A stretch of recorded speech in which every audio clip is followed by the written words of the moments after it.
আমি বাবা মায়ের শত আদরের মেয়ে।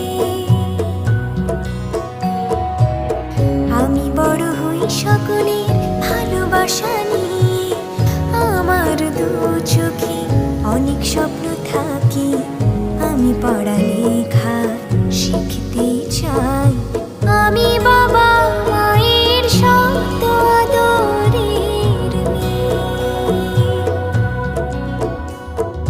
যদি চার দেয়ালের মাঝে কাটি সারা জীবন, তাহলে থাকবো শুধু বোঝা হয়ে। শিক্ষা আমায় মুক্তি দেবে, মুক্তি দেবে।